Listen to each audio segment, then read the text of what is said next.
I'd like to call to order the Tuesday, June 21st, 2022 meeting of the Frankfurt Plant Board at 5 o'clock in the community room. With that, Madam Secretary, would you call the roll? Member Devin Mitchell? Here. Member Snyder? Here. Member Keeban? Here. Member Mason? Steve's probably not going to be able to join us. He's pretty sick tonight, but he might try to sign in, but I doubt it, I don't think. And Member DeLon? And Jason's caught in some traffic and will be joining us in just a minute. So we have a quorum, and like I said, Jason will be joining us here in just a minute. So first item of business is item 1.1, consider approving the minutes for the May 16th, 2022 special board meeting. Everybody has the minutes in front of them. Do we have any changes or questions on them? If not, do we have a motion to accept? So moved. Do we have a second? Second. We have a motion and second. Any further discussion? If not, minutes are adopted. Item 1.2, consider approving the minutes of the May 31st, 2022 special board meeting. Does anybody have any changes or discussion? Move adoption. We have a motion. Do we have a second? Second. We have a motion second. Any further discussion? Minutes are adopted. Next item is the consider accepting the financials for the month ending May 31st, 2022. Yes, Mr. Mr. Den? Chairman, members of the board, thank you. What you have in your board packet before you are 11 months of financial statements. We are for the month ending of May 2022. So that's 11 months through our fiscal year 22 budget and financial process. In there, you'll notice our statement of net position, our statement of revenues, expenses, and change in net position for all of our 3 divisions and all departments. Statement of cash flows, our cash summary, and also check registers for our 2 most active checking accounts. The primary thing, looking at page 32 of your board packet, something I'll just point out when you look at the financial performance through the first 11 months, we are very much in line with revenue. We're below on expenses, and setting ourselves up well for the last month of the year.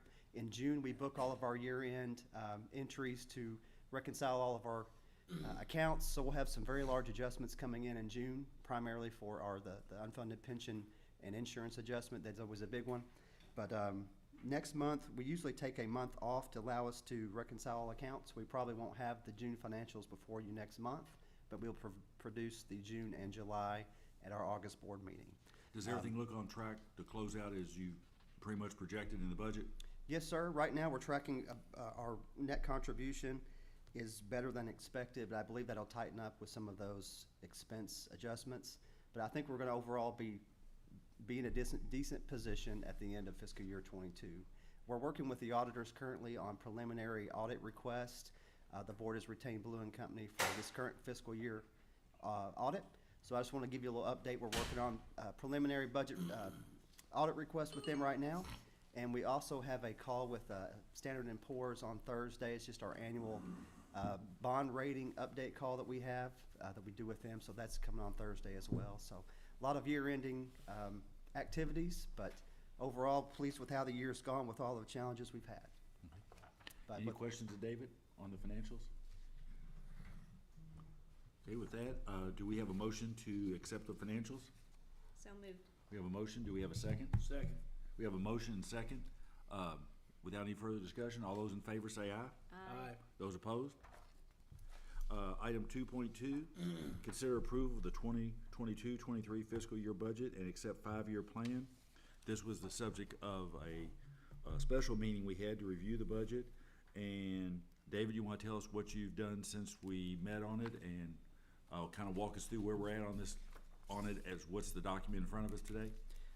Yes, sir. So as you said, Mr. Cuban, we had our meeting with the board and staff back on May 31st to go over all the budget. There were some changes that we discussed at that time that we were going to make and bring back to you that are now presented in this board packet. I'll go through and put on each of your desk a summary of the changes that have occurred from the first draft now to the second draft in front of us. I'll walk through those briefly so we can just get a baseline of where we are, and because I do know there are a couple of changes we'd like to talk about even in addition to this. At the very top, there's changes that have been made that affect the net income of the company. There were a couple of depreciation-related changes due to capital changes below. A couple of things we noticed on long-distance revenue expense that have changed. I made a comment about the additional revenue from our proposed water rate increase need to be modified, and we show that. We added $20,000 to the energy efficiency, produced that $50,000 winter care match program that we discussed. The historic preservation, some ideas about putting in some things down in the lobby. That was only a one-year item and not all 4 years, so we've taken that out. And then we had changes to payroll and benefits and adjustment to the KPPA match rate. All that together, you can see the budget that we're asking to be approved is just for fiscal year '23. So it's a net change of $76,000 to the good for the first year. On the second section below are just changes to the capital budgets that were made, an increase of $291,500 for year one.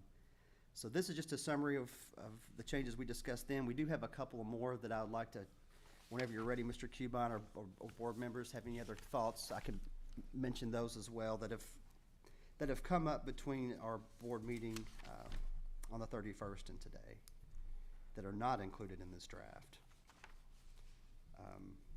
One of the things are chemicals. In talking with the water treatment staff, I believe we need to increase, it's page 31 of this budget, page 132 of this board packet, increase our chemical budget by $70,000 a year. So that'd be a $70,000 increase we would like to put in there. We think that will more closely match up with real world. Something that's also we're going to ask has come up that was a big announcement yesterday on these Kentucky Broadband Deployment Grants. We're going to ask at old new business for the board to approve the preliminary acceptance letters. If the board does approve those, then there would be quite a few changes to the budget need to be made.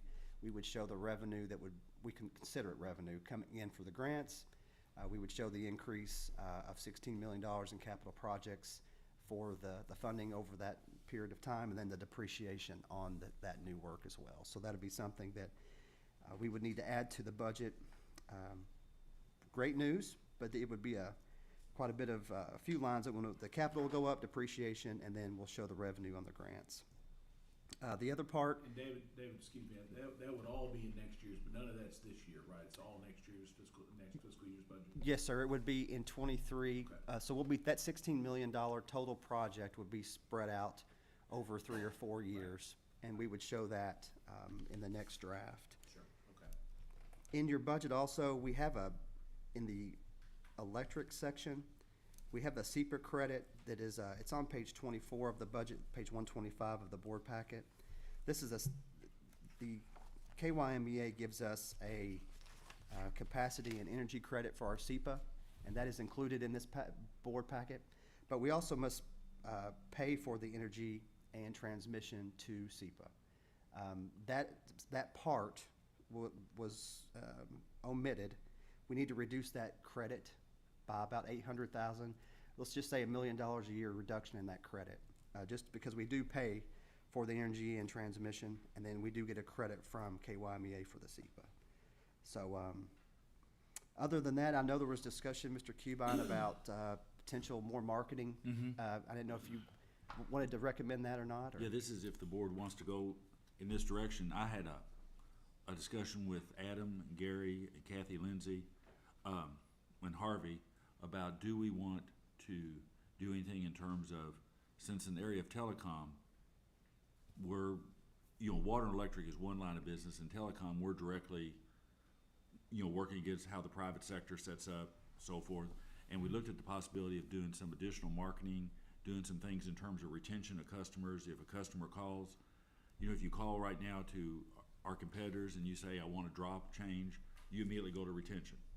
And they talk to you, see what issue, and do we want to go that route? And what I was going to suggest, if we want to go this way, is to amend Harvey, I think it was Harvey's budget, by $100,000, and then ask Harvey to come back, him and Kathy and Adam, in a couple months with a plan on how that might look in terms of how we might structure some type of retention operation and some additional marketing. And I'm doing my best to go around picking up signs, but I got signs all over my yard. My neighbors stop me, want to know what the sign's about. So, but if we want to go that route, that would be additional money added to to Harvey's budget. I don't know if that's something the board would want to entertain, but, and like I said, they'll come back to us with a plan on how they want to spend So it. that would be both for marketing new customers and retention Yes. of old customers.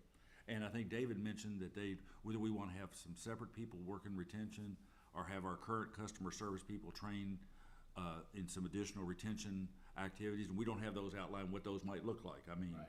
I guess we give away Frisbees, I don't know. But something to take a look at how we might do some things a little differently in that area. Maybe we're doing everything we need to do, but to take a look at that. Does anybody? I would, I would be fine doing that. I would like to see, I'd really like to see what their plan is. Yes. I've heard, I've heard from some customers regarding some of the calls that they've gotten, essentially soliciting the service. Mhm. And, I don't know, haven't had a chance to talk to Gary and some other folks about that, but I'm not, I'm not really sure. I know we're working with a third party on some of that. Right. And, I think we need to be careful about how we're marketing some of this stuff. I'm all for marketing our stuff, but I think we need to be careful and above board Mhm. with how this goes and not confuse our customers. We got a lot of customers who, Right. still have cable and stuff, and Mhm. a lot of elderly folks we deal Right. with, and that it's always a concern when Yeah. you're calling people on the phone. So I would be fine with upping the budget $100,000. If you wanted a motion, I would make that motion. I don't know how we're doing this precedent stuff or how you want to do it. But it would be, right now, and do it. if you could, to add that to the budget, contingent on them coming back to us with a plan in terms of how they're going to do that different type of marketing, retention, and so forth. I'd fine. I would make that motion. Okay. Do we have a second? Can you, just a little more on the strategies that could be used, like, Kathy, do you have any, or Harvey? I'll give you one example. We've talked about additional funding. We're looking at to reach out to homeowners associations and go directly to them and do some activities with any any neighborhood in the community that has a HOA, and have an event to highlight the product, discuss what it can do on the front end of the process. So that was one idea. That would have some manpower and supplies and things needed to do HOA events. We currently do have retention training. We've done that, and we've got products set up to be able to offer if need be. But we definitely could come back with additional itemized list of what that would look like. okay. And I might say, I don't know that 100,000 is a good number. I mean, it may only be 50, 25, 30, that's just a plug. But in terms of what it will actually take, I think depends on what type of activity and plan they bring back. Okay. Don't go in, I'm just curious. Sure. I know I see sometimes when I try to end a plan, they go, oh, we'll give you 2 months free or 2 months at 50, you're not talking that, like a reduced rate for a couple months to try to retain people? That is not included, in this $100,000 Mr. Cubine suggested. Okay. But those are industry practices and do things that we do today if needed. So you do already do that today? Okay. Well, that's just some of the things that came to mind, so I just want to understand. Yeah. Okay. If you guys can use the money, I think it's a good. Okay, Can I have a, sure. and I know we don't want to get into any specifics because this is about planning, but you mentioned the HOA, and I'm familiar with it in other states, HOAs contracting for services, cable or internet or whatever as a HOA. Is that a practice here allowed in Kentucky and one that is actually utilized by HOAs? I'm not sure. We were looking to, we do things individually, marketing to individual customers. We were looking at taking another level with, let's say, going into the Berry Hill subdivision and meeting and asking for them to come. We'd like to meet. We'd like to talk about our service. We'd like to explain what it can do. this was more of a, just another way of trying to get the word out about FPB Next Band and the great things that fiber could bring to the community and to each customer that subscribes to it. I don't know about HOA law or how they could, anything beyond, this is mainly just more of a one-on-one, more intimate marketing venture with, that's part of the thought for next year. And is this 100,000 what staff has recommended? I came up with a number just to say, let's put some additional money, and I have no idea if I'm assuming the 100 is more than enough, but I don't have I'll be honest, I do not have any analytics on this whatsoever. It's just a plug. It could be 50,000, 35, whatever y'all feel comfortable. Well, I do think we're trying to get as accurate as we can. So if staff has any input, I'd like to hear if 100 is an appropriate number to put in as a plug. We could do it two ways. We could go ahead and plug it with that number or a reduced amount, or we could come back with a plan for the year and then ask for an Amend the budget amendment. at that time. And ask for amendment at the time on an exact amount based on metrics and planning. So it's however you want to do it. I don't have anything else to add at this point. I think we've got a budget we feel will get us down the road and sufficient for most activities. But if we do step it up a notch, more money could be needed. But it's however you'd like to go. If you want to, we could do the plug, and of course we only spend the money if it's deemed necessary. We're not saying we would spend all of it, or we could come back with a plan and ask for an amendment. And Kathy, did you have a thought? No, in situations like this and the kind of the ways that we're looking at, the possibility of it being spent, just because it's something that we've never done before, for our cable and internet customers, it's, again, trying to like throw a dart at something to determine how much something is gonna cost, because, as far as, retention measures, we don't know how much of that we're gonna need. We don't know if people are gonna drop. We can kind of go back and look, and it has been sporadic. So, as more and more competition comes in the area, we know that we're gonna need to up those offerings.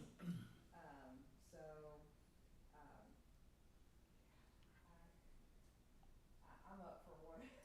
Would you feel more comfortable, Catherine, if we came back, asked staff to put together a plan, and came back and amend it later and put money in, or how do you want to? If we don't do it that way, and we go on and add the 100,000, there's not necessarily, we're not going to necessarily approve a plan later, right? For them to begin spending it, we would be approving what the plan is and what the cost of that plan would be. Okay. So if there they come would back be with a another $75,000 level plan, of then the approval. 25 would drop to the bottom line.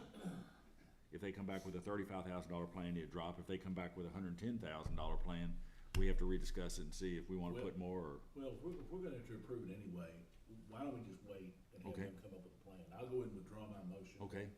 And, I think Catherine's right. To me, I think if we put something in the budget, unless we explicitly say you have to come back with us for approval, I think we've kind of already given implicit budget authority for them to spend the money. So I really think instead of doing that, if we're gonna have to amend the budget, and we may very well have to amend the budget anyway if that 100,000 is not right on the number, I think Catherine's idea is a good one, to have them come up with a plan and some kind of estimated cost, and then we can determine how that fits into any budget amendment we wanna make. Okay. So what Is Harvey, can you all see Harvey back there? Is he good with that? Yeah, we've got sufficient funds to get us down the road. And get started? If you look on page 40 of the budget or page 141 of the board packet, you can see all of the FPB marketing itemized list. That's very standard year over year. So we're good to go to get us what we need to do for now. And then So you all that will work plan on is a fine. plan and come back and with a request for, if it requires additional funds, what that cost would be for us to act on. Yes, sir. Okay, is everybody good with that? Yes. I have a question back on the SEPA adjustment. Yes, ma'am. I'm trying to go back to it if I'm still on the right thing. Page 125. Is it line? So if you, page 125 of the 215? board packet, line 215. Okay. So we, I'm sorry, I'll let you go ahead and ask your question first. Well, I mean, I think I understood what you said. I guess I'm not understanding, so on that line, it's SEPA power adjustment Yes. and just over 2 million at each year, That is less. correct. So we're gonna drop that down $1 million.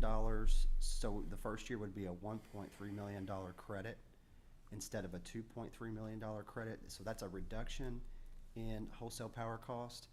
So there is two pieces of it. We actually have to pay the Department of Energy for the transmission and energy, and then we get a credit from KYMEA for the capacity and energy as well. Okay. So it's a net decrease in our wholesale power cost. Right, so this 2.3, that is the accurate number, or that needs to be adjusted? That needs to be reduced by $1 million over the 5 years. It would still allow the plant board electric division would still have over 90 days cash on hand any given year of the 5-year plan. So it's just, it was an oversight that just needs to be corrected for the final draft. Okay, all right, Yeah. thank you. Is it a net change from what we currently are getting every year? No, it is very much in line with what we What we've already been receive getting year is- over year. It just. We're not getting we- less than what we have been getting, it's Correct. just was overstated in the first draft. Correct. The budget line needs to include the actual cost to the Department of Energy for SEPA. So it's overstated in the budget as you presented before you. But it doesn't change the bottom line in the budget. It will increase wholesale power cost overall, but the budget is still, I feel very comfortable with the budget as it stands today. Okay, Yeah, so nothing changes it from what we're doing today. That just, we need to correct that line as incorrect. okay. The credit from the QMEA, I'm sorry, actually increased a little bit every year because they are linked directly with the contract for Paducah. So by agreement, Paducah, there's incremental increase every year a little bit. So the QMEA reimburse to us because that's our portion we kind of sell to the QMEA, right? We pay SEPA, then we sell to the QMEA. The credit come from QMEA increased a little bit every year, but not a significant. Yes. The report that Vint gives each month has shown we've been very good this year. We expect those elevated levels to be there for years to come. So it's doing what we've always done, just need to get that line right. In terms of, before we act on the budget, David, do we need to act on item 5.10 and item 5.11? And take those up now before we act on the budget? It will change the budget if you were to deviate from those two items as proposed tonight. Item 5.10, that action is actually built into the draft in front of us, right? Correct, And then item 5.11 would add $16,000, right? correct, Spread throughout the entire budget. yes. So do y'all wanna take those two items up right now? And then the budget, when we act on it, we'll have these incorporated, or we can deal with the budget. And then in fact, when we get to these, the 16,000 is not in this draft, right? That we have in front of us right now, the budget to act on, is that the 16,000 is not in those numbers, is that correct? We've made all the changes payroll related that we got direction on, and they're in this draft. Okay, so this 16,000 is in the Yes, draft? yes, Okay.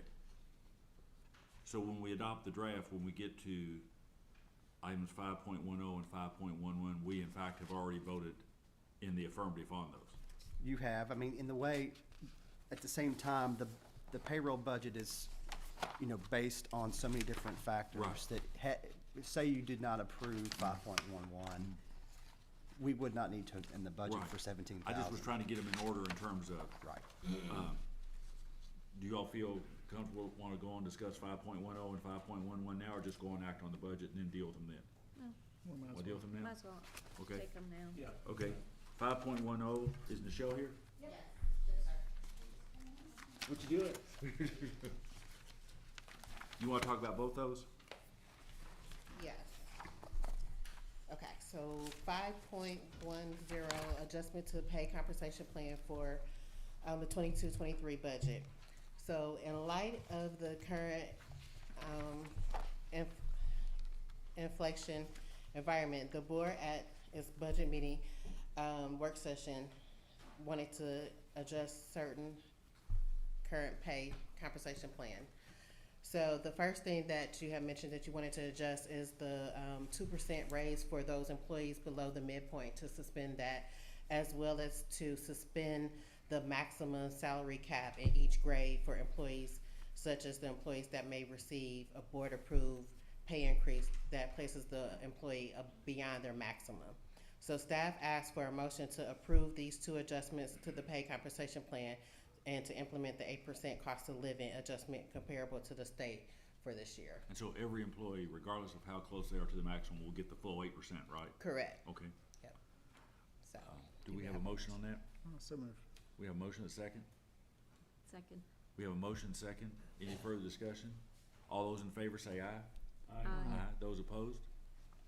Motion's approved. Item 5.11, this is the one that we asked you to go back to the drawing board on Yes, sir. and take a look at, and gave you a chance to relook at it. So what's the outcome of your research there?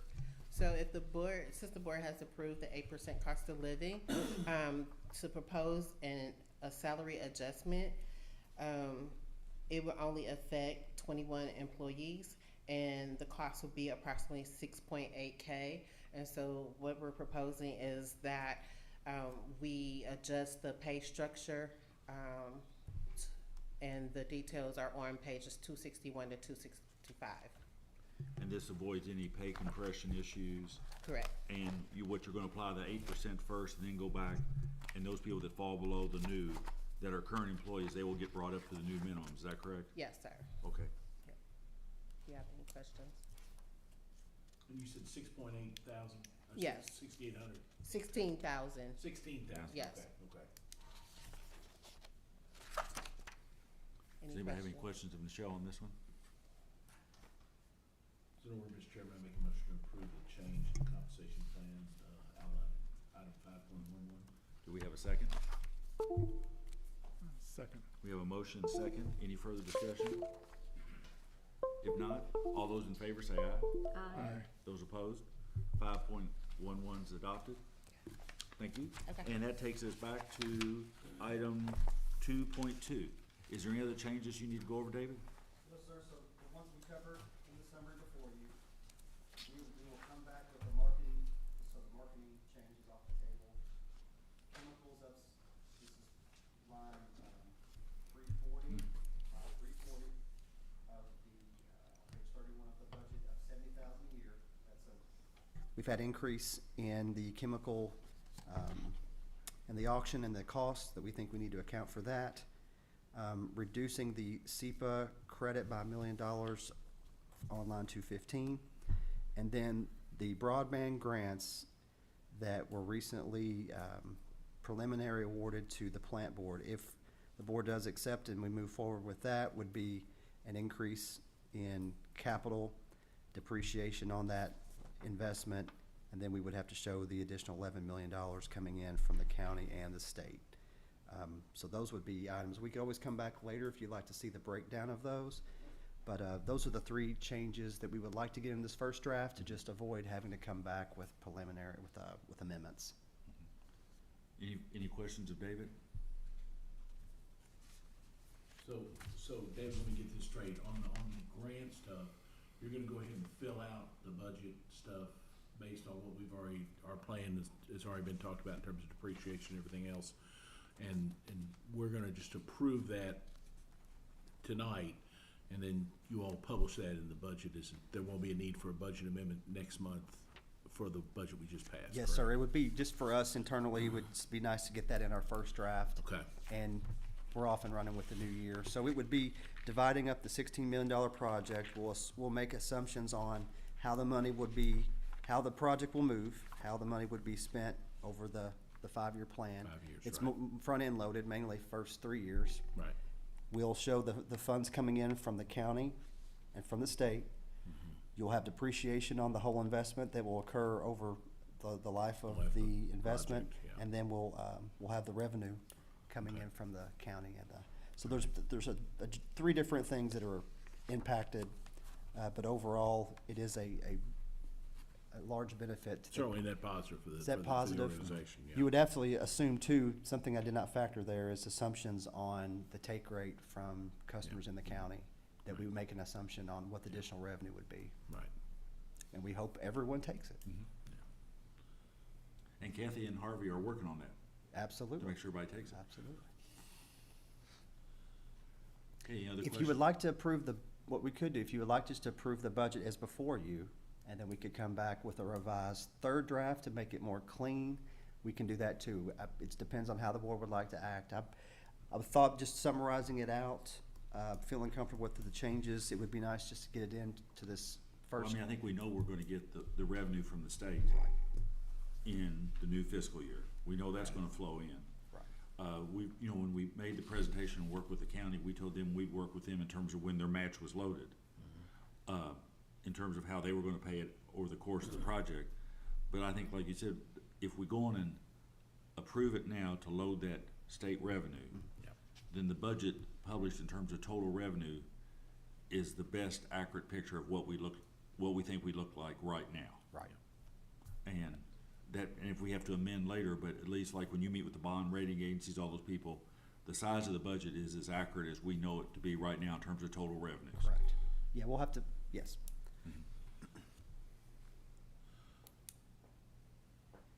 I don't know what the rest of the board's pleasure is. I'm fine doing that.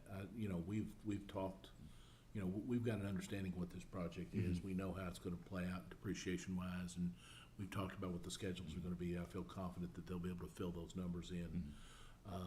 If it's okay with the rest of the board, I'd like to make a motion to approve the budget, including the changes that David mentioned, all the ones he outlined, and including directing staff to put in the necessary calculations for the grant that's gonna be awarded this fiscal year. Okay. We have John's motion. Do we have a second? Second. We have a motion and a second. Do we have any further discussion? All those in favor say aye. Aye. Those opposed? Budget's approved. Thank you so much. I appreciate all the staff. I'd just like to thank Katrina, finance, and all the staff that helped put this together. It's a lot of work, and they do a great job. You can tell by looking at our budget actuals this current year, how well we hit the numbers. So thank you very much. Yeah, your team, you all did a great job on it, David. Thank you all. Thank you. I appreciate the support. Excellent. Okay, next item is public comment. Do additional comment regarding the rate increase. Do we have someone signed up to speak, Kathy? Okay. I'm coming. Okay. I'm slow, but I'm coming. If you're not happy, just fill out a 3x5 card and we'll read it later. Dale, you know I love you. Oh, no. I'm gonna say a couple things. I do appreciate you all. You all have been a friend of mine for a long time, and you all have to make some tough decisions that I don't like, right, David? But I actually do, I'm kind of speaking for a group of friends. So I'm gonna get started. David and I have already talked about, the additional, water cost. So many of us are concerned. We are trying to cut back on our water usage because of the gas of groceries, gas. I mean, everything is like skyrocketing, and our dollar value is dropping. So that's my concern, is you all have to do your own thing and I have to do mine. But I was hoping that maybe we could lower those a little bit, and of course that has to do with the city too, I know that. So I just want to put that out Yeah. there, okay? Okay, next, I want to talk about the electric cars. Okay. Okay, so I don't know if it's too late to discuss the electric cars rates. So in my understanding is our rates would go up with the electric rates for electric cars. Is that true? How is that going to work on the customers? Are we going to get, in other words, are we going to pay for them charging the electric? for their cars. Because when I was listening to a meeting, I was a little confused. It was going backwards and forwards. So my concern was, is the customers going to be paid? I mean, we know that they have charging stations. Sure. But I think there was some talk about maybe some rates. There's, Travis, do you wanna, Travis is on here. I might just add, I saw Travis today in Kroger's. Travis has a bad case of poison ivy. So, Ooh. it's Indeed, I good you're not do. here, Travis, because you're scratching. But yeah, Mr. Cubana, I'd be happy to chime in on that. So the EV charging rates that were discussed at the public hearing would be specific to drivers that want to use the EV charging equipment. So that would not be applied to the rate base as a whole. Those rates are specific to EV drivers that want to use the plant board owned stations. So currently the city covers the bill on the 3 level 2 stations. Okay. That program may or may not continue. We've also got a DC charger, a fast charger on the way, so we need a rate for that. But again, the whole goal here is to recover the cost of the EV charging equipment from the people that use that service and not extend those costs to the entire rate base. So the bottom line is, if you've got an electric vehicle and you use the charging, if you use it, you pay. But if you don't use it, that cost is not being shifted to other ratepayers. Correct. The entire goal with the EV charging rates is if you're using the EV charging equipment, you, the driver that is filling up, if you will, are paying for that service. Thank you Yeah. for clearing Welcome. that issue up. I don't know what's ahead of us right now with the price of things going up. You all have to do what you all have to do, and I get that, and you all know how much I care about you all. But I think we're so lucky to have you all as a utility. Each and every one of you. I just can't say enough about you all. So I appreciate you all, and thank you for letting me speak. Well, thank you for coming up, and I might just mention, because I think, and this is just me speaking, but I think, and you know, Tom Marshall came before us last month and made some Yes. good comments. Yes, he did. And staff went back and looked at that and made some good comments about the water rates. And utilities are in a tough role. Technically, we shouldn't be deciding winners and losers. We ought to have rates that are fair, and if some customers need additional assistance or whatever, the question is, should we shift one set of rates to another? And I think normally the common thing a lot of people say is, well, just take it off residential and put it on business. Make business pay. No, thank Well, business then has to do something with that cost, and they have to shift it somewhere. Exactly. And we've done that sort of with the energy assistance, that we've contracted with Bluegrass, the Community Action Agency, to help us with the weatherization, those things. We're not really equipped, and having done that for years of my life, we're not good at eligibility. That's not what we do. You can say, well, base it on income. Well, we don't have people's 1040 information. We don't know what people have. And 1040 is not fair. Someone could be in a $2 million house, paid off with low income and a bunch of stocks and investment income, but the 1040 is not showing much. Or somebody could have 50,000 income, but have 7 in their household. I mean, there's no way for us to know, just looking at income, who should get help and who shouldn't. So then it comes down to, and Gary's talked a lot about it, and I know staff went back and looked, and by going with the route we went, the 2 cents per day, 30 cents a month, 60 cents a month was the cheapest way we could figure to spread the cost out. And I mean, in a way, it's great because consumers have been more conservative on water usage. But the sad thing is, if we cut down 500,000 gallons a day in water, that's great because we're conserving. But that doesn't change the cost of the pipes or the people servicing it or the water treatment. We've still got to be prepared, because if all of a sudden Frankfurt uses an extra $1 million gallons of water one day, we've got to treat it on a spot notice, the same as we go down. So, I mean, I'm like you. We're not able to do the rebates this year. We're not raising electric rates, and most of our people around us are getting rate increases. We've held off rate increases since 2016, but it's catching up with us because the rest of the nation and some of our contracts, when they run out down the road, we're going to be facing those. And of course, with the summer going the way it is and peak usages, our staff and KYMEA did a good job with contracts to insulate it some, but we're competing with the entire central United States of America for that power, and there's only so much power out there, so it's, I mean, I think we appreciate it, and it's hard because we got a lot of people in this county on fixed income.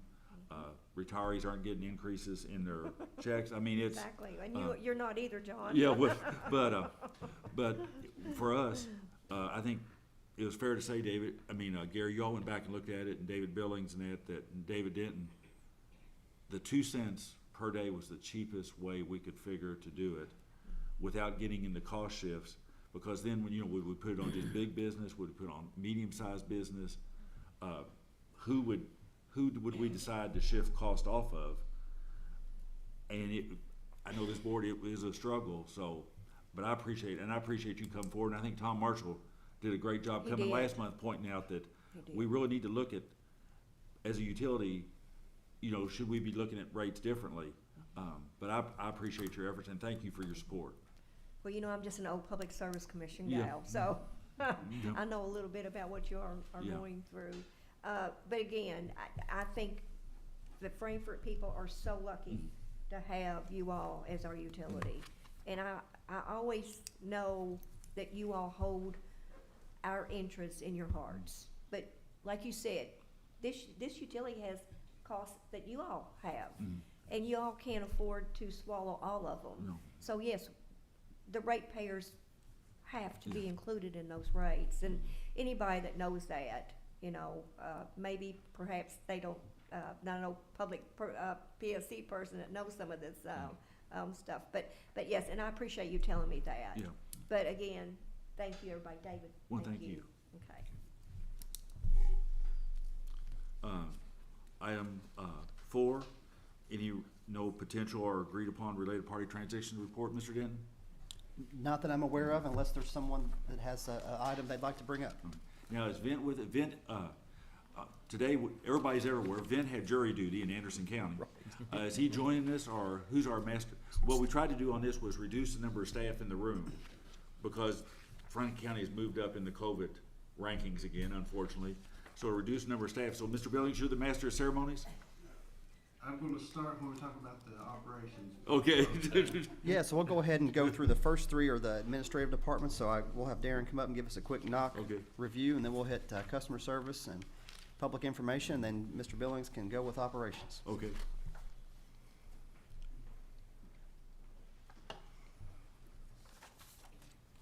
Good evening. You'll find the NOC report on page 175 of your board packet.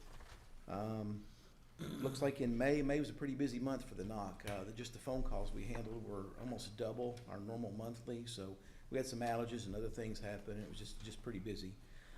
Same with the locators. You'll see in May we did 887 locates, which is 100 more than average for the last year. So again, a pretty busy month, which is expected in the summer, and we expect that to continue for the next probably 2 or 3 months as projects are still continuing, other projects are ramping up. It's just a busy time. So for the locates, we've done just over 7,000 this year, 7,055 locates. Across the 3 utilities makes 21,165, so staying pretty busy. Any questions I can answer for you guys from the locate side or the NOC side? No? All right, Thanks, thank you Darren. very much. Thank you for everything y'all do. April, are you there with the customer service report? I'm here. You can find the customer service reports on page 177 through 180. Pretty well the same as every month, as far as we're trying to keep the wait times below 1 minute. So we were able to keep those around 30 seconds to 1 minute, depending on what tier those calls were in. As far as our payment arrangements, we are about average where we were pre-COVID levels. I think at one point we had nearly 5,000 payment arrangements, and now we're back down to about 298. Still have customers signing up for the ACP program. We had about 14 of those last month. And then we do continue to receive funding from Kentucky Housing customers. We have about 597 payments through the Healthy at Home program that totaled about $875,000 since it started. So we do continue to see those come in, continue to work with customers, especially right now with the price of everything. And that's all I have, unless you all have questions. I know John had a question, but April, could I ask you a real quick question? Years ago, I know the LIHEAP program actually had some cooling assistance money, and it looks like we're in for a pretty hot summer. If customers are struggling to pay electric bills as a result of the heat, is there any assistance out there for them? Or, I mean, obviously people are gonna be looking at some pretty good sized bills the next cycle, you know, coming off the last couple of weeks and this week coming up. Is there any assistance out there for cooling assistance? We still continue to send, we do have money that comes in from Bluegrass, as well as Rosem, Salvation Army. You know, there are local churches, of course, through Rosem. So we continue to see that money come in. We still are, like I said, getting a lot of assistance with the Healthy at Home, and they're doing homeowners as well as renters. Previously, it was just if you were a renter. So we just continue to tell customers to reach out to those agencies, because we see every day they get dozens of emails asking for breakdowns and making commitments. So there definitely is money out there. Customers just really need to ask, because they're willing to help. Okay, John? April, saw on Planning Board Twitter account, I think it was today, you all have issued a scam alert where you've had, there have been some folks that have reported that they've been getting some recorded calls purporting to be from us, asking them to, you know, press a number if, you know, about problems with their account, or I don't know what, I can't remember the gist of it, but have you all, has that been published on our website, and kind of, does anybody want to talk about that? I don't know, Kathy, I don't know if you've been dealing with that, or that's more your area with the communication stuff and the public outreach, or not? We did That would be a get Kathy question. Oh, sorry. We Sorry. did get an email from one of our customer service reps today that she had gotten a call from a customer saying that it was a recorded call saying that they were owed a $50 credit on their account, and to retrieve that, press 1. And so, yeah, we have posted on our website and social media that the recorded calls. We're not gonna make a recorded call to you. No. It's gonna be a live person. We have a live That's person. what I thought. We don't do Okay. like robo Right. calls like that. I mean, even our, as you were speaking of our third party. Yeah, that's all live That's people. all live Right, people, yeah. right. So Okay. don't, and just in general, don't give out any financial information over the phone. Yeah, absolutely. So, Thank you. or FPB, sure. Any other questions to Kathy or April? April, thank you. Thank you, April. I think Kathy Thank just has you. a public information Next. update. Yeah. Really, I actually have good news and thank yous and kudos to give out while I have the chance in a public meeting. I want to say thank you to the board for all of having approved high school scholarships for the last 5 years. We gave those out last month. We had 3 that we gave to each of a student in each of the public high schools. So I just want to recognize them tonight. From Franklin County High School, we had Andrew Clark, and he's going to be studying civil engineering at the University of Kentucky starting next year. From Western Hills High School, it was Dustin Wise, and he's going to be studying welding at Campbellsville University. And from Frankfort High School, the recipient was Campbell Choir, and he is studying to be an electrician at BCTC.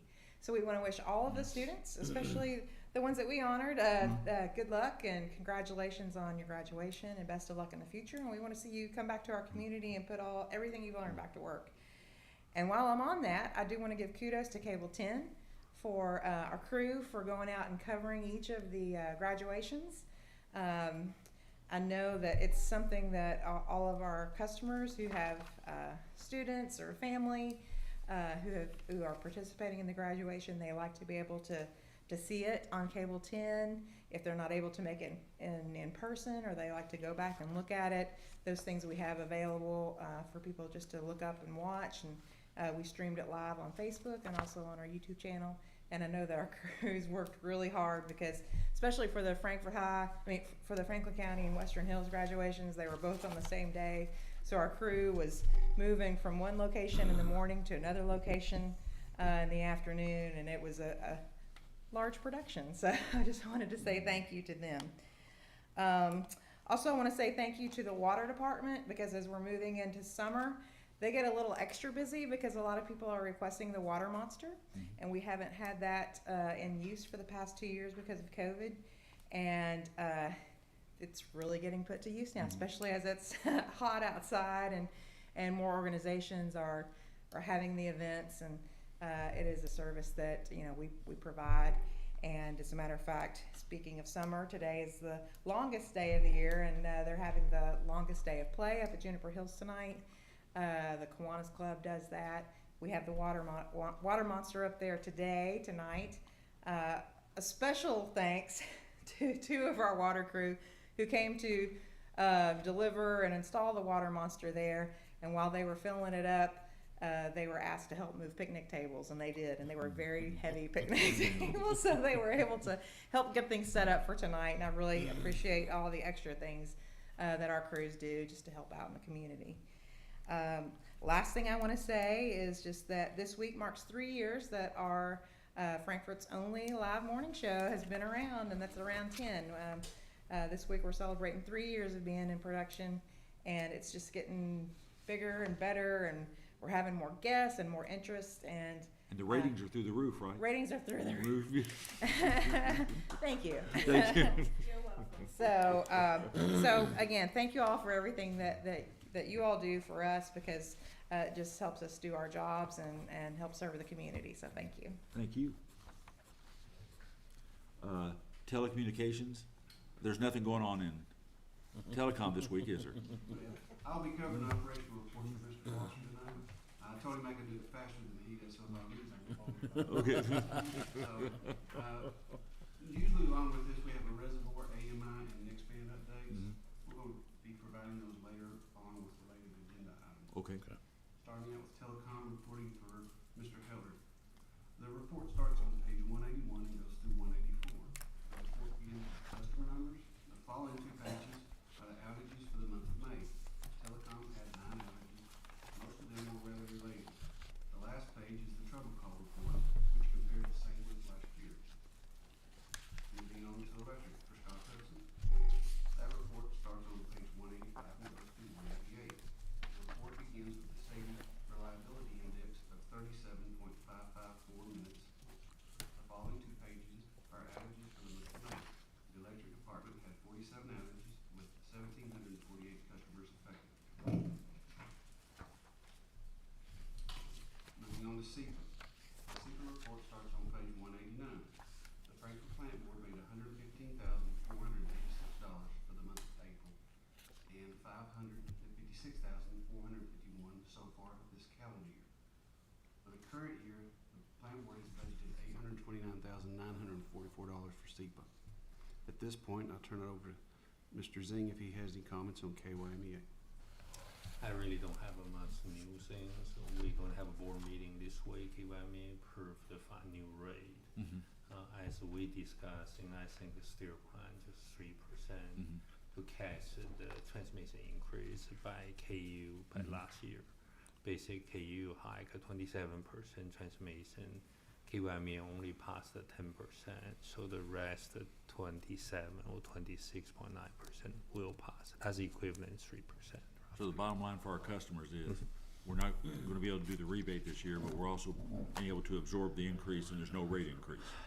It is, right now I kind of looking for natural gas or coal price increase, and also power market currently is more than doubled. Yeah. We are currently satisfied the relatively stable rate, instead to go to market compared to the other option we have. Thanks, Gary. Moving on to safety, reporting for Mr. Lyons. We sustained 1 OSHA recordable for the month. An electric department employee sustained a head injury while stepping down from a utility truck. The employee was treated with first aid at the scene and ultimately required medical treatment. The injury resulted in lost time and a restricted duty. For vehicle accidents, one of our water department vehicles was hauling a gravel, and unfortunately a loose rock spilled from the dump bed, which struck the windshield of a citizen's vehicle. No injuries resulted from the accident, but police report was completed and the damage was handled by our auto insurance carrier. Moving on to distribution for Mr. Could I ask Moore. one question, David? The employee, I'm not calling out the name, the electric employee that stepped down that was injured, is he doing okay now? Has he returned to duty? He's on light duty. Okay, I saw him, I believe it was this weekend. He seems to be doing fine. okay, good. Moving on to distribution for Mr. Bourne. That report starts on page 195. For the month of May, the department installed 9 new services, had 0 main breaks and 0 outages. The department has begun work for the new Franklin County Humane Society, laying a new 8-inch water main, and they also completed a new water main extension project on 421. Crews are continuing the annual flushing program, of which they're about 80% complete. So the last report would be from the water treatment plant from Mr. Powers. His report starts on page 199. For the month of May, the water treatment plant treated 241 million gallons of water for average daily production of 7.78 million gallons per day. Lot number 4 averaged 8,526 cubic feet per second for an average of 5.5 billion gallons per day. And 4.8 inches of rainfall were recorded for the month of May. I guess, would this be, since we're talking about electric, if the board, with the board's permission, wanted to mention 2 things. One, I think you all saw, and I don't have his permission, but what the heck, Sam Marcus sent us a note, and I think everybody saw it, that apparently he had electrical issue with electrical mast, and our employee, and the employee's name is Tim Colbert, went out, worked on it, came back, worked on it some more, and at the end of it, Mr. Marcus tried to give Tim a tip. And Tim declined it and had him donated to the Humane Society. So that's pretty good. I mean, it's pretty good stuff. And then one that hit close to home, there's a convenience store that I can see from my back window. Blew a transformer Saturday night. From the time it blew to we had them back up, new transformer, everything, 1 hour. Wow. So, very good for Polar Pops. So, I just wanted to mention those 2 things. Any other discussions, questions of David on the departmental reports? Okay, thank you, sir. Action items.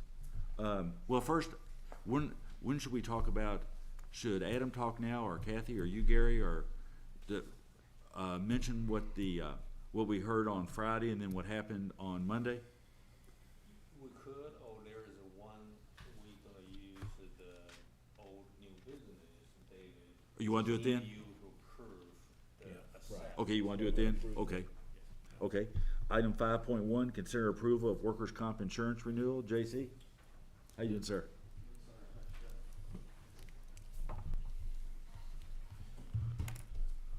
Good evening, Mr. Chairman, members of the board. On July 1st, our workers' compensation coverage is due for renewal. Staff recommends that the board approve the renewal of FPB's workers' compensation coverage with Kentucky Employers Mutual Insurance. KEMIA has been our comp carrier since 2000. If approved, the renewal premium of $118,815.69 would be effective on July 1. A 15.9 estimated increase in our payroll, along with a bump up in our experience modification rate from 0.62 to 0.76, resulted in the increase. And the reason our modification rate increased was due to a large claim we actually had in September of 2000. So these factors result in a renewable premium of 22.1%, of $21,513 higher than last year's premium of $97,358. Attached in your board packet, you will see our historical premiums over the past 10 years highlighted. They'll start on page 201 through 223. I've also included the detailed proposal from Marsh McLennan, and on Zoom we have Charlie Hamilton from Marsh McLennan to help answer any questions. Does anyone have any questions on the workers' comp? I think we knew we were gonna see an increase, and I think this is pretty much what's going on in the market, isn't it, Charlie?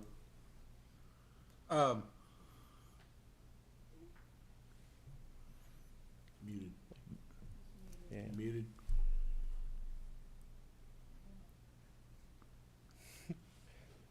You're muted, Charlie. I'm sorry, I was muted. Yeah, you're actually, what's going on right now is you have an 8.3% average reduction in your rates. What's driving it is two things. Your payroll went up 15.9%, and the experience mod, that claim you had 2 years ago, the big one went up 22.6%. You still have a really, really good mod, experience mod. The credits you're getting is 0.76, which is 24% better than average. It was 0.62. As far as what's going on in the marketplace, the rates are actually still going down a little bit. We expect that to change maybe. But again, it's the payroll that went up and your experience mod that drove the change. Charlie, if you don't mind me asking, when we talked about this last year, 0.62 is almost unheard of for a utility. I mean, that was a really, really low mod, wasn't it? You're exactly right. I mean, that's incredible. I mean, I would say that it's probably, and I don't know, I'm guessing here, but I would say 5% of businesses in the country have a mod that low. I mean, I've rarely seen mods that low. Okay. And 0.76 that you have now is still a lot to, no, it's not bad at all. Not bad at all. The problem is that NCCI, National Council on Compensation Insurance, changed the formula on how the mods are calculated. And as a result of it, when you have any kind of claims activity or a big one, you're penalized more than you were a few years ago. Okay. Okay. That's it, John. Thank you. Okay. Any other questions for? Okay, if not, do we have a motion on approval of the workers' comp insurance premium renewal? So moved. We have a motion. Do we have a second? Second. We have a motion and second. Any further discussion? Not all those in favor say aye. Aye. Those opposed? Renewal's Thanks. approved. Thank Thanks, you. sir. Thanks, Charlie, for being on. Thank you. I'm Thank sure you enjoyed going through an hour worth of meeting with us too, so. It was fun. I bet it was. Item 5.2, consider approval of change order number 2 for water storage improvement project for a schedule extension. David? That's me. In April of 2021, the board awarded a construction contract for the reservoir replacement to Smith Contractors. There were 3 established dates in the original contract. However, due to delays in receiving materials, installation of the bypass line, encountering additional rock that had to be removed, and planning for a better planting season, we're requesting the original project schedule to be modified. The 3 dates that need to be modified are the original milestone date, extended that out 7 days, substantial completion date, extended that out 180 days, and the final completion date extended out to 240 days. So if approved, and we're asking the board to approve it, the final completion date would be set for November 30th, 2022. And this doesn't increase the cost.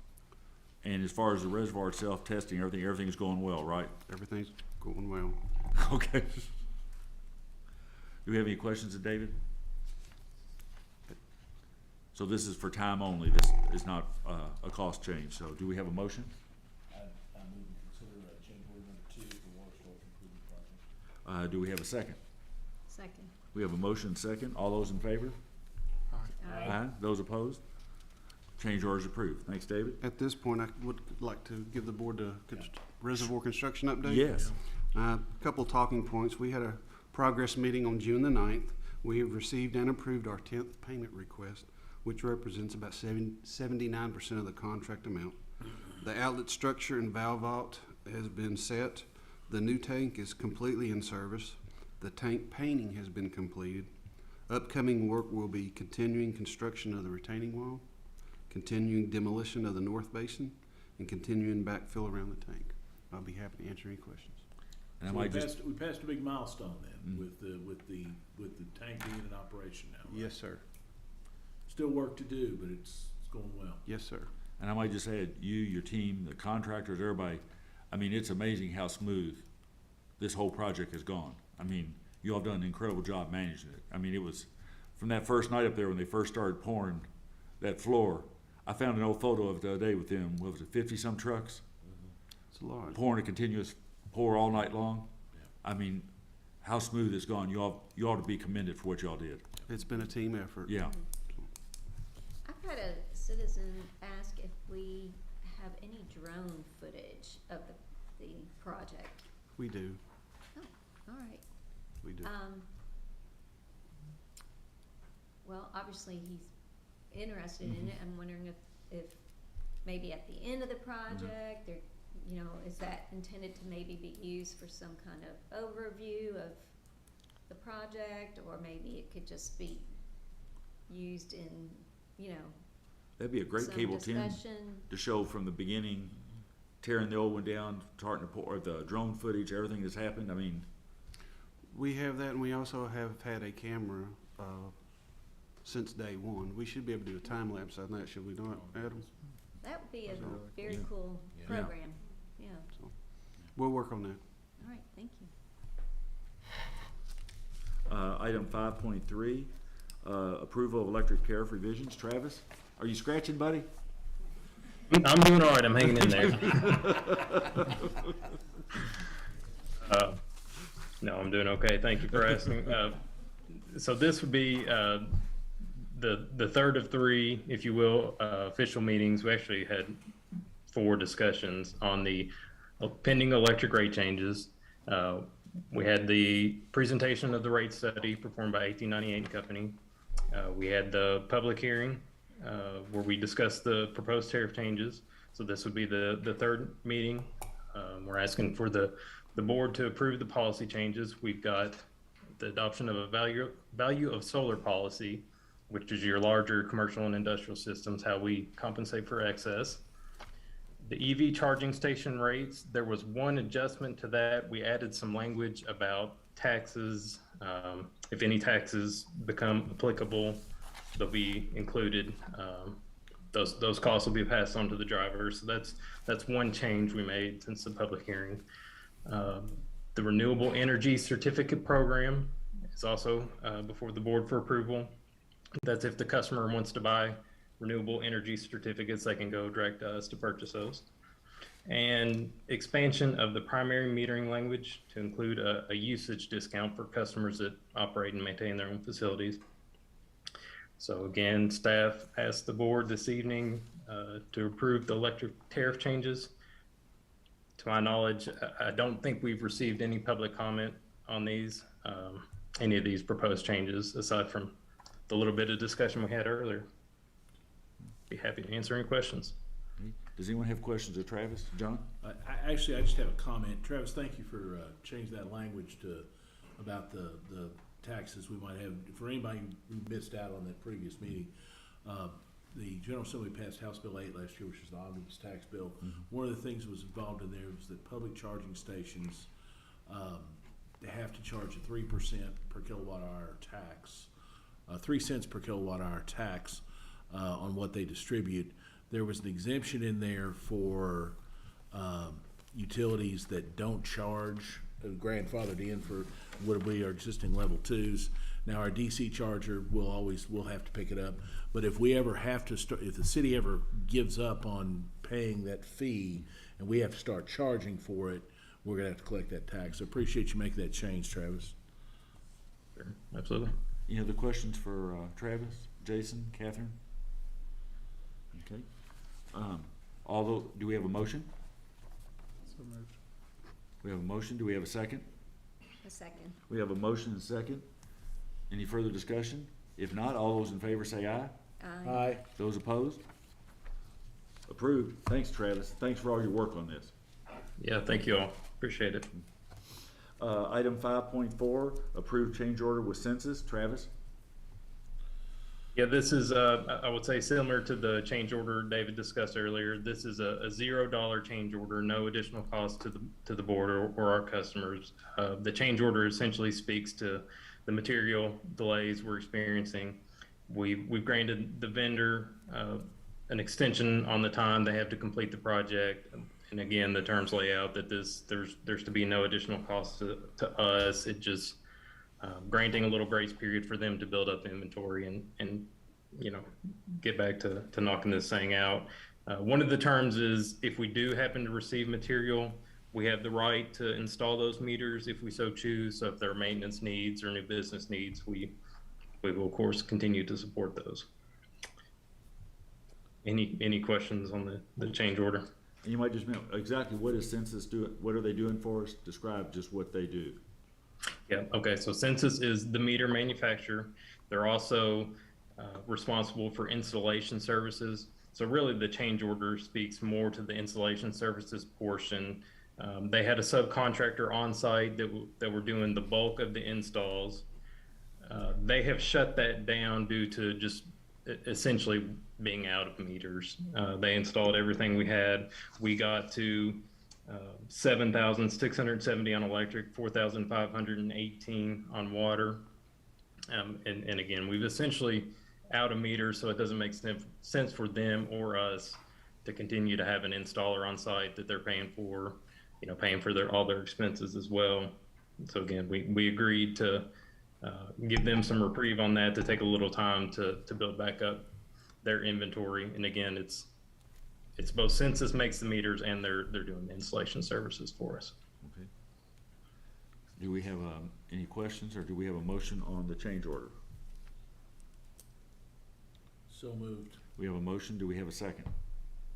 I'll second. We have a motion and second. Any further discussion? If not, all those in favor say aye. Aye. Those opposed? Motion's approved. Travis? Thank you. Item 5.5, consider award of bid invitation number 1754 for Capitol Plaza Substation Construction to EZ Construction in amount of $649,985. Yes, sir. Staff issued a bid for our Capitol Plaza substation. We're doing some concrete demolition and new foundation work there for improvements we're making to the substation. We issued bids to potential vendors, received 5 responses. Our apparent low bidder on this one had significant exceptions to the bid terms. They proposed several reduced rates on the insurance amounts. They also had a contingency for some variable pricing in their bid, which, staff's opinion, those are not acceptable alterations to the bid terms. So we propose going to the second lowest bidder in this case, which is EZ Construction.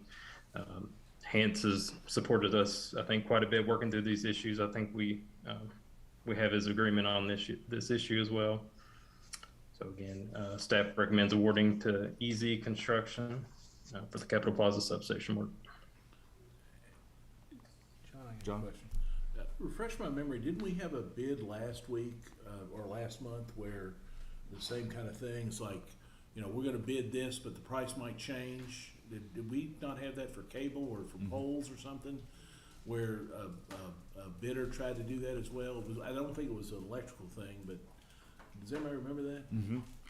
We're seeing that a lot on material. Yeah. Absolutely. Yeah. It's kind of like, this is our price maybe, and maybe we can deliver it maybe.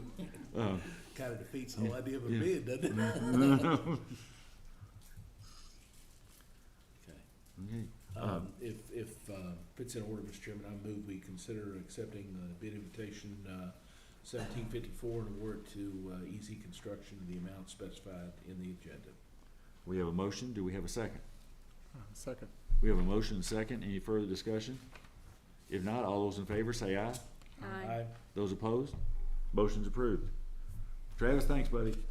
Thank you all. Appreciate it. Next one is item 5.6 and actually 5.7. Brandon, you want to talk to us about chemicals? Yes. And it's not good news, none of it, is it? Well, the second one's not too awful bad. Yeah. Staff prepares an annual bid for chemicals used in water treatment. The bids includes estimated quantities and explains that orders could exceed or fall short of estimates. Vendors bid with the understanding that the bid's purpose is to hold unit price throughout FPB's fiscal year. This bid received 11 reverse auction bids. After reviewing each bid, staff recommends awarding to the lowest bidders meeting specs with the exception of the powder activated carbon, which is based on quality testing. The first one is liquid ferric chloride to PVS Technologies for $17.80. Sodium hydroxide to Univar USA for $28.81. Polyaluminum chloride to Usalco for 31 cents. Donnell carbon for $1.3480. Hydrofluorosilicic acid to Univar for 30 cents a pound. Potassium permanganate to Chemrite for $2.54. sulfuric acid to Brentag for 18.5 cents, and zinc orthophosphate to Chemical Resources for $1.2330. Brad, what's driving the increases? Anything in, I mean, is it transportation? Is it No, it's COVID not. related? Well, Is that's it, part of it, and some of it is just these vendors are scared to put a bid out, you know, because the shortage of product that they need is really what's driving it, and anything related to chlorine is really, really sky high. So you see that in the sodium hydroxide bid, so that's a byproduct. and I assume this is industry-wide. I mean, I assume every Yes. water treatment is Yes. experiencing the same. Yes, we actually started this in about January or February, started talking about this. And we talked to our vendors and looked and see what prices they were seeing and possible, you know, how much it could go up. So we were expecting this, but it's not good. But And you've got this built into the budget, right, David? Yes, sir, That's part of the. got it in. Part of the change we made. Yeah. So. Okay, do we have any questions of Brandon? If not, do we have a motion? So moved. We have a motion, do we have a second? Second. We have a motion second. Any further discussion? If not, all those in favor say aye. Aye. Those opposed? Contracts approved. Next one, consider award of bid invitation number 1753, semi-annual price contract for water treatment chemicals. Brandon, I think we just got one on here, right? just one, this will be the last one. Staff prepares a semi-annual bid for the chemicals used in water treatment. This bid includes estimated quantities and explains that orders exceed or fall short of the estimates. Vendors bid with the understanding that the bid's purpose is to hold the unit price throughout FPB's fiscal year. This bid received one sealed auction bid. After reviewing each bid, staff recommends awarding to the lowest bidders being specs with the exception of powder activated carbon. And this is for bulk sodium chloride to Morton Salt for, they bid this in tons, so it's $243 a ton. $243.30, my bad, sorry. Any questions on this one? And, that's an increase of just over 3% from last year. Yes. Yeah. Well, I guess compared to the other increases. Yeah. That's okay. You Yeah, think they didn't- told us this was going up in November, so I really thought it was gonna be a lot higher, so. You think they didn't get the memo? I'm glad they didn't get I the wish they had more chemicals. Do we have a motion? So moved. Do we have a second? Second. We have a motion second. Any further discussion? If not, all those in favor say aye. Aye. Those opposed? Contracts awarded. Thank you, Brandon. Thank you. Items 5.8 and 5.9. Adam, the award of bid invitation number 1751, contract labor telecom underground construction to Brimstone Consulting. Yes, sir. Good evening. So this is, these two items will replace our existing contractors. So basically, we broke it up, we did a little bit different. Before, we had like a prime contractor that was subbing each individual aerial, underground things out. So we broke it up a little bit for some money savings on some things and some things not so much. But bid number 1751, we sent out to 20 vendors. We had 4 responses. Brimstone was the low bidder meeting spec. We're the subcontractor under our existing prime contractor. They've done some really good work. They seem to be, the restoration is by far the best we've had with any underground contractor so far. So Hans has looked at the contract and everything is in order, so I'd ask for the board to approve that one. And is there any way to tell how this compares to when they were a subcontractor? As far as price, it's less than 1% difference in price. Okay. So, I don't know if you want a motion for that one, or you want to do them both at the same time? Well, I think we have to act on independently, Yeah. don't we? Yeah. So any further questions? If not, do we have a motion? Make a motion to approve the accept bid invitation 1751 award to Brimstone Consulting as described in the agenda. Do we have a second? Second. We have a motion and second. All those in favor say aye. Aye. Those opposed? Contracts awarded. Number 5.9, consider awarded bid invitation 1752, contract labor telecom overhead construction to Team Fishel. Yes, sir. This one we didn't fare as good, but So basically, this is the overhead portion of this contract. We sent it out to 13 vendors. We had 4 responses. Team Fisher was the lowest bidder meeting requirements. They've done similar work for Bardstown Cable. They seem to really like their work. With this one though, it's right at 87% increase in their pricing. But you know, part of the reason for doing this is we're going to take some of the. If you look at the construction cost, over half of the construction cost, or right at half of it, is in fiber splicing. We did not bid that out, so we're going to bid that out separate. We think we'll see some savings that'll help offset this increase here. One of the big reasons for that, the prime that we have now is not able to source subs to come and do the work. They're basically saying it's price, and you can see why for 87%. And so this was actually the lowest bidder. So it's going to have ramifications in the project, but we're looking now at areas that we can cut and actually, you know, reduce the cost. We don't know what there are yet, but there are some savings there. You know, obviously Kentucky's given out some grants recently. The whole nation's giving out grants. What's the skill required to do? I guess what I'm wondering is there anything that could be done, not necessarily just by us, but anyone, to increase the skilled labor pool to do this kind of work, or is it just? Apparently the 7 crews we had, I don't know if you remember, in November, December, we came to the board and asked for a price increase for the contractors.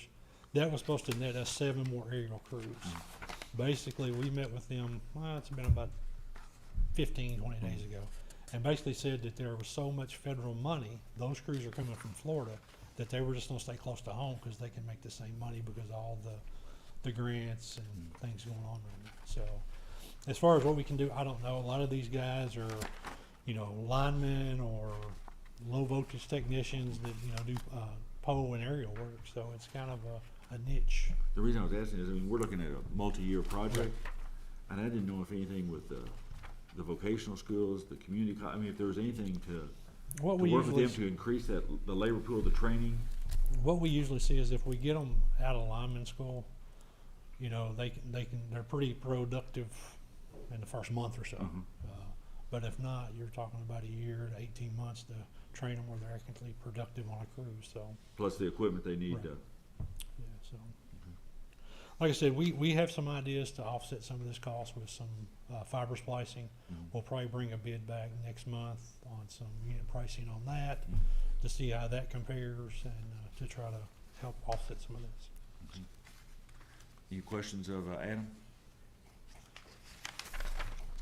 Okay, if not, do we have a motion to approve bid invitation number 1752? So moved. We got a motion. Do we have a second? Second. We have a motion and second. Any further discussion? If not, all those in favor say aye. Aye. Aye. Those opposed? Contract's approved. Thanks, Adam. Okay, we've already done 5.10 and 5.11. Is Nichelle here? Item 5, yes. Item 5.12, consider amendment to FPB organizational structure. This makes you deputy general manager, right? No. As part of the implementation for the AMI project, staff asked the board to move the supervision of meter reading under the electric department. The meter reading department currently reports under customer service. The change is necessary for cross-training of the current meter reading processes and to develop new processes and day-to-day operations for AMI. If approved, the meter reading supervisor will report to the assistant electric superintendent, and the staff does not recommend any changes to the remaining meter reading staff as far as their direct reports, positions, or current job duties. So the proposed org chart and their job descriptions are located starting on page 267 of the board package. Does the board have any questions? This doesn't increase costs, or it's just basically moving? One division under a different department, correct. So no impact on the budget. And we've known this is coming for a while because of AMI and how it works, so. Any other questions of Nichelle? Okay, do we have a motion? So moved. Do we have a second? Second. We have a motion and second. Any further discussion? If not, All those in favor say aye. Aye. Those opposed? Approved. Congratulations on your promotion. Thank you. 5.13, consider approving proposed water rate increase. Mr. Denton. Yes, Mr. Cubine, members of the board, as you recall, that we had a cost of service study that was presented to the board of directors at our regular May meeting, and we had a public hearing on the May 31st to discuss these proposed rate increases. So what we have before you is just requesting rate changes on July 1st for the next 4 fiscal years. This will be July 1st, 22, July 1st, 23, 24, 25. As you mentioned earlier, Mr. Cubine, this translates to about 64 cents a month for residential customer using 3,000 gallons. So we just asked the board to approve this rate increase, and this will be, the first one will start July 1, 22. And the staff reviewed Mr. Marshall's comments and has provided to the board, and we're posting that on our website and making sure Mr. Marshall gets a copy of that, correct? Yes, sir. We appreciate Mr. Marshall's comments. Those were focused around rate design, cost drivers, and cost comparisons. So we did include and consider the things he brought up were in consideration in bringing this to the board. So we will definitely get those sent out to him. And those will be on the website too for anybody who wants to see how we reviewed those, correct? We can get them up there if Yes. the board would like to. Okay, we can put it on the website. Yes, Yeah. sir. Hey, do we have any further discussions on this? I mean, I think we have. Yes, sir, John, I've got a sure. real quick comment. You Yes, know, sir. We've kind of blogged through this, and, you know, I appreciate Kathy coming and talk today, and, you know, we're in a bind with water. And, you know, we actually have forestalled water. We had planned water rate increases while we were waiting on the reservoir to be done.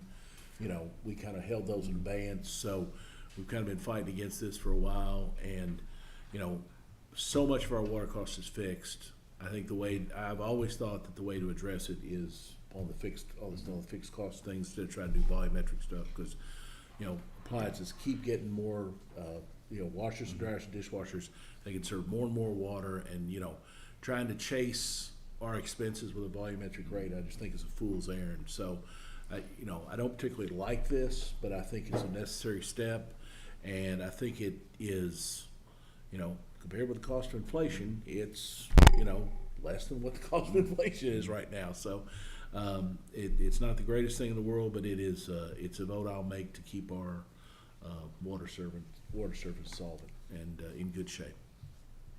And I want to just mention that people should keep in mind, I mean, everybody understands the value of conservation. And of course, that's going to be reflected on your bill. Right. But at some point, as we get closer, and we kind of hope to get closer to selling our capacity, that's when it's gonna really pay off. That we're all conserving, because we won't hit that. And you know, because at the point we need to build more capacity, then that's gonna cost more. So we just need to have, you know, more customers essentially, and the customers we have to use water wisely. And we just saw, I mean, the reservoir, which was absolutely something that had to be done, as Mr. Billings always said, the one we had was built when Grant was president. And now we, and that, and then, you know, what we just got in dealing with, I mean, what Brandon went over, I mean, the chemical prices and everything, and that's just, we can only absorb those so long and have to deal with that, so. Jason? Well, I just want to make a comment. You know, obviously I'm new to the board. I've been here less than a year. I have been on the learning curves. One thing I've seen over and over again is the staff's commitment to keeping rates as low as possible for the community. They work very, very hard to do that. I know that even for this small increase, they have done their due diligence, and they have looked at it from every angle. And so I just want to say how much I appreciate. They really do live up to the standard of what a muni is for a community, which is a buffer on rates. And Absolutely. so we do have to make these decisions every so often. Appreciate it. Do we have a John, motion? if it's in order, I'll go ahead and make a motion to approve the proposed water rate increases as outlined in item 513. We have a motion. Do we have a second? Second. We have a motion and a second. Any further discussion? If not, all those in favor say aye. Aye. Those opposed? Motion's approved. Thanks, David. David, both Davids, thank you all for everything. Appreciate you guys. And the hard work you all done. Thank you. Next one, item 5.14, Jennifer, consider award of bid invitation number 1747, enclosures and pedestals to Brownstown Electric and Supply in the amount of $85,940. We prepared a bid for enclosures and pedestals for our electric department. That's a normal inventory items. This, we did a little different. This was one of both of these things were something that we kind of heard the lead time was gonna be a lot longer than normal. So the 60-week lead time is still longer than we expected. How long is but the lead time? 60 weeks. 60 weeks. But we aren't out of these. This was kind of get a jump on that. So we expected a longer lead time, not quite 60 weeks, but we're not at the point where we're, running low yet. And hopefully what we have will hold us the 60 weeks. In the old days, how But, long would that have been? In the olden days? Oh, I would say not more than 2 months, maybe. Yeah, maybe 8 weeks, 8 to 10. And so it is longer than we expected, but this order was to kind of get ahead of that. So hopefully what we have in stock will hold us and we can get to that point.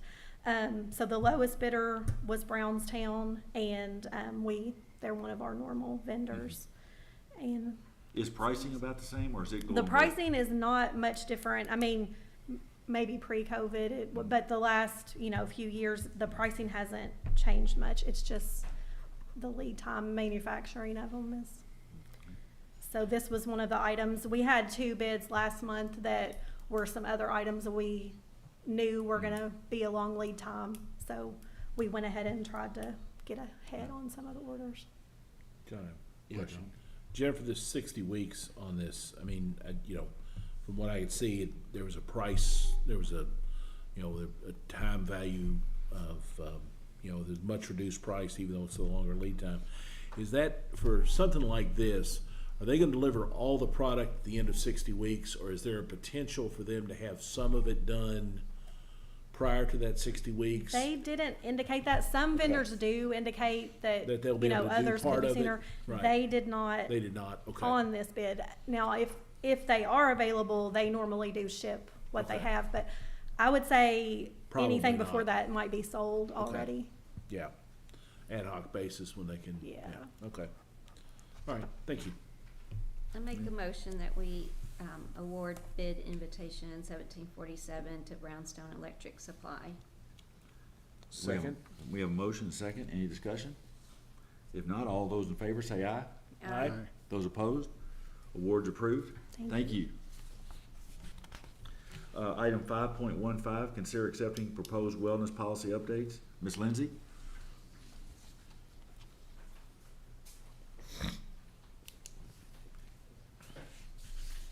All right. Well, when I was up here earlier, I thanked you all for helping us do things that we can do to serve the community, and this is a little part of that as well. In addition to the wellness policy, we want to focus on our employees, and that's something that you all have been great at. I know it's a time when finding good employees and keeping them here is hard, so we want to do everything we can to do a little something extra for our employees. So this is something that I know that our wellness committee has been looking at. Kathy Jennings has been in charge of that committee, but she's on a fabulous vacation this week, so I'm stepping in for her. I have Abby Clark here with me, who served on the committee, who is available to answer questions if you have any, and I know JC is here as well. But as we all know, I would say that healthy employees are more likely to be happy employees. So that's why we think this is important. So staff has revised the current FPB fitness program to add the use of the MoveSpring app. And this app is much like the Go 365 app that is currently used by state employees. And it allows administrators to pull reports and gives better ways of tracking participation in the plan. And this is movement, health, events, and stuff like that. So A committee of 7 people worked on the proposal and revised the policy with a goal of more participation from employees. The committee also proposed a section to include volunteer time off for participation in planned volunteer opportunities that are presented to employees by FPB, and the time off would be a maximum of 4 hours per year. I think there's information in your packet about it, more links to different certifications and forms, and I just wanted to know if you guys have any questions.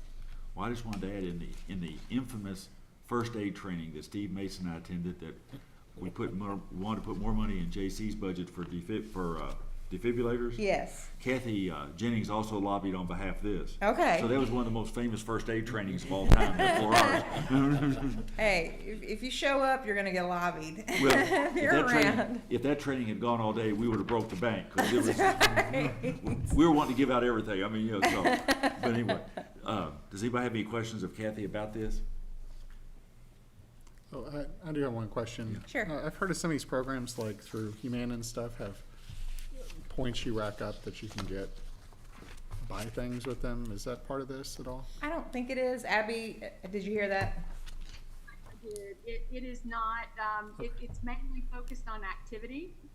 The Mood Spring app tracks the activity, and it can be walking, rowing, running. It all tracks on your phone or your device that you would wear, wearable device. So yeah, it's just activities. Okay. No points or freebies. And then outside of administration, is like a community competition with other staff, or is that just a administrative I think level? there has been talk of competition. Abby? The app allows you, people have to be a part of the wellness program. They have to sign up for the use of the app. And then once they're on the app and using it, we can put out challenges as a company. Okay. And just to really encourage further participation. In the words of Wallace Wilkinson one time about the state of Indiana, we could take other agencies even on our worst day. Ms. Cuban, Yeah. we had our existing policy already have a similar reward, you know, like a 2 hours per quarter. So it's not like we have a more time. We just change that and more use the app, make it more pliable, more More ways to track it Yes. and get more people involved. Yes, but the volunteer hour Yeah. is a new one. Yeah. We didn't have it before. And we've got more of a formal process that projects that come in, you all review them. Projects that come in, and we'd like to show up just as a team, like Yeah. Team FPB, and help out, Yeah. you know, causes in our community. Yeah. And you know, I know from state government, the 4 hours for blood donation Yes. has been for forever. Yeah. You know, it's been a benefit for when they have blood drives, especially on site. So, yeah, I think that's. And those things are also good team building Yeah, opportunities. sure, absolutely. Mhm. Mr. Chairman, if there are no other questions, I would go ahead and make a motion to accept the proposed wellness policy that's been presented to us. Okay. Do we have any questions, discussion? Do we have a second? Second. We have a motion and second. All those in favor say aye. Aye. Those opposed? Approved? Thank you. Thank you. Thanks, Abby. Thank you. Next item, number 6, general manager comments. I don't, Mr. Chairman, I would like use the 7 old business, talk about ask you all to accept the reward for the new fiber. David, can you help us? Yes.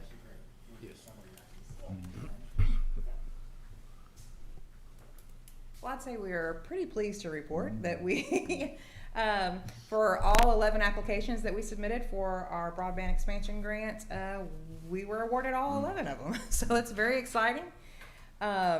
We were notified Friday and that the governor would be making an announcement yesterday morning at 10. So our chair, Mr. Cuban, and general manager, Gary Zing, were at the press conference that the governor gave, and Mr. Cuban was asked to speak, and he did, and we were happy to accept the a little more than $8 million that we're going to put towards this broadband expansion project, and we were so pleased that these are matching funds, and we had already pledged $5 million, and the Franklin County Circuit Court pledged $3 million, and so that gives us, we're gonna have a little over $16 million for this project. And our goal is that we're gonna make sure that everybody in Franklin County has access to high-speed internet, because we currently have about 2,000 households that don't currently have service. I just add, Gary and I had a chance just to talk very briefly to the governor after the announcement, and the governor was extremely supportive of this agency and the service that he's gotten down there at the mansion and everything. I mean, he was just very complimentary, so. Yes. And he gave us $8 million, so. And he did. Yeah. Ms. Cuba, I think is probably we need, we really appreciate support from the county. Yes, and, absolutely. Just imagining all the staff. They Yes. are very passionate for the people on the service or no service today. And it's really partnership. It's not a we win. Actually, we are together. This is a huge deal for this county, it really is. Well, and it's a huge deal for these folks, Yes. these more, and you wanna talk about a penetration rate, if we don't get a high penetration, I'll be shocked if we don't get a high penetration rate for these folks, cause they've been literally left with nothing for so long, they're not gonna know how to act.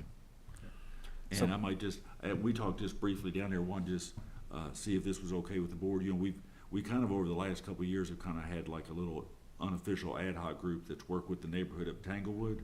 And I've already heard from several magistrates, and of course, they're all very excited, like, when's it coming to my, and their constituents are calling, because like John said, people are excited. And maybe Gary, if you and Adam and Kathy could put together and maybe contact the judge, get a couple of their people, just informally, to keep them informed, to keep communication, let them know what's going on. We can't do the whole county in 30 days. Right. They need to know what's going on and be part of the process. Maybe every once in a while do a little update to them so they can Sure. have something to share with their constituents. Absolutely. We just as we were sitting here tonight, I forwarded to Tambra and to Judge Wells the communication that we got from the finance cabinet that has the listing of all of the awards, just so that they have that and can keep that. And we're working it out with Judge Wells. When he gets back into town, we're going to have him down on around 10 and talk about the money and how it's going to affect those people out in Franklin County who've never had this kind of access before. And to compliment David, you and your staff, putting together, splitting it up in 11 applications. We got all 11 applications were approved. That's huge. Thank you much. We're very excited about it. What we're asking the board tonight, the state sent us 11 separate preliminary award documents, and they asked that we would execute and sign those just to acknowledge and accept the preliminary award. Later, they will be sending to us the actual grant award documents that we'll review and execute. So we'll be coming back to the board to officially accept the full document that gives all the conditions and all that. So, yeah, if the board would approve, we would ask to have Mr. Cubine sign and date these 11, and we'll turn them back around to the state office tomorrow. Mr. Chairman, if it's in order, I'd go ahead and make a motion that you sign off on the documents for preliminary acceptance of all 11 grants. Okay. Do we have a second? A second. Second. All those in favor say aye. Aye. Y'all don't want to defer this, talk about No, it next week? no. Sign a few of them. Yeah. Well, and not to sound like a broken record, but once again, I'm new to the board. I've watched behind the scenes as you guys have put these grants together. You took a very conservative approach, breaking it into 11. You were hedging your bets. You partnered with the county, which you took the time to do that. I'm very impressed, very professional, and I think it shows. So, very good work. Absolutely. I really appreciate it because David and his staff spent so much time, but I do want to use the group from Adam, Wendy. They also prepare us to be ready because we done all the prepare, include the engineer design. We can't do it without those information. So I think that's make us one of the most solid application. But I do want you to know, this is the first time we tried. So we are really happy. And I think credit also goes to our chairman for having to sit through a 5-hour fiscal court meeting trying to get approval, and for showing up in a suit and tie yesterday to the Capitol to accept the award. Yeah, I told John I found a 2-year-old wedding invitation in my suit, in my sport coat. But seriously, in fiscal court, they were unanimous in their support. This was really a community effort, so it was great. So, all those in favor? Yes. Oh, I think it's done. We're approved. Thank you all. Thank you guys. Yeah. And yay. Yay. Oh, and then next meeting, I think, Jason, you have a, NRI IL briefing tomorrow.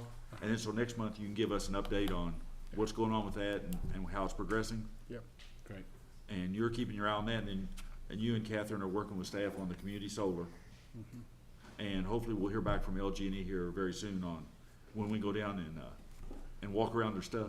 Yeah, were we looking at the Harrodsburg one or the one off 64? The one off 64. Okay. That's when they're getting ready to put in the 5th expansion on it.